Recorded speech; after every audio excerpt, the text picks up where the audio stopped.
500 సంవత్సరాల కల నెరవేరింది. కోట్ల మంది భక్తుల కల సాకారమైంది.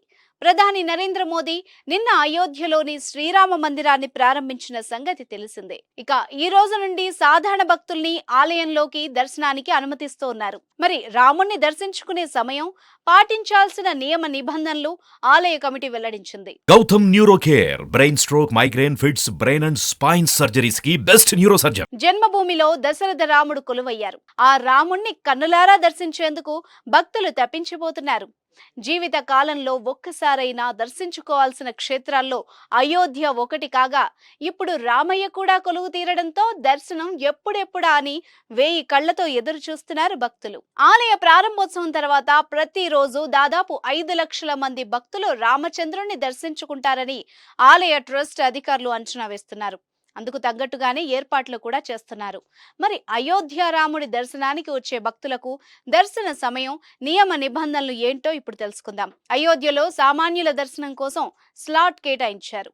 రేపటి నుంచి అంటే మంగళవారం ఉదయం 7 గంటల నుంచి 11:30 వరకు, అలాగే మధ్యాహ్నం 2 గంటల నుంచి రాత్రి 7 గంటల వరకు దర్శనానికి భక్తులకు అనుమతి ఇవ్వనున్నారు. ప్రత్యేక సందర్భాలలో, పండుగల సమయాలలో దర్శన వేళల్లో స్వల్ప మార్పులుంటాయని స్పష్టం చేశారు.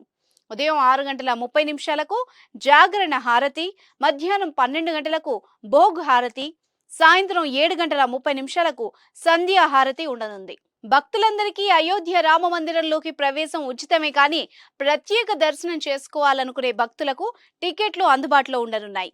మొదట శ్రీరామ జన్మభూమి తీర్థ క్షేత్ర అధికారిక వెబ్సైట్ కు వెళ్ళాలి.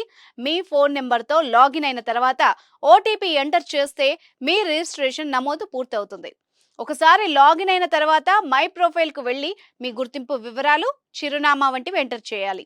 తరువాత హారతి, దర్శనం టైం స్లాట్ ను ఎంపిక చేసుకుని పాస్ కోసం బుక్ చేసుకోవాలి.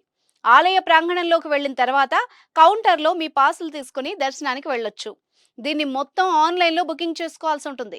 టికెట్ ధర ఒక్కొక్కరికి 100 నుంచి 300 వరకు ఉంటుంది. ఇంకా దర్శనం టికెట్లను విడుదల చేయలేదు శ్రీరామ జన్మభూమి తీర్థక్షేత్ర ట్రస్ట్ అధికారులు. అక్కడికి వెళ్లే భక్తుల కోసం ఉచిత ప్రసాదం అందిస్తున్నారు. రామ మందిరంలోనికి ప్రవేశించినప్పుడు భక్తులు తప్పనిసరిగా డ్రెస్ కోడ్ ను పాటించాల్సి ఉంటుందని సూచించారు అధికారులు. ఆలయంలోనికి ప్రవేశించే సమయంలో భక్తులు సాంప్రదాయబద్ధమైన దుస్తులు మాత్రమే ధరించాలని షరతు పెట్టారు. పురుషులు ధోతి, గాంచా, కుర్తా, పైజామాను ధరించాల్సి ఉంటుందని చెప్పారు. మహిళలు చీర లేదా సల్వార్ సూట్స్, పంజాబీ డ్రెస్ ధరించవచ్చని సూచించారు. Jeans, T shirt, tops, shorts లేదా వెస్ట్రన్ డ్రెస్లను వేసుకుంటే అసలు అనుమతించమని పేర్కొన్నారు. భక్తులు తమ వెంట మొబైల్ ఫోన్లను తీసుకుని వెళ్లడం నిషేధమని, పర్స్లు, హ్యాండ్ బ్యాగ్లు, wallets, ear phones, head phones, remote తో కూడిన కీ చైన్లు, ఎలక్ట్రానిక్ గ్యాడ్జెట్లను ఆలయంలోకి తీసుకెళ్లకూడదని చెప్పారు. గొడుగులు, బ్లాంకెట్లు, గురుపాదుకలను తీసుకెళ్లడం పైన నిషేధం ఉందని స్పష్టం చేశారు.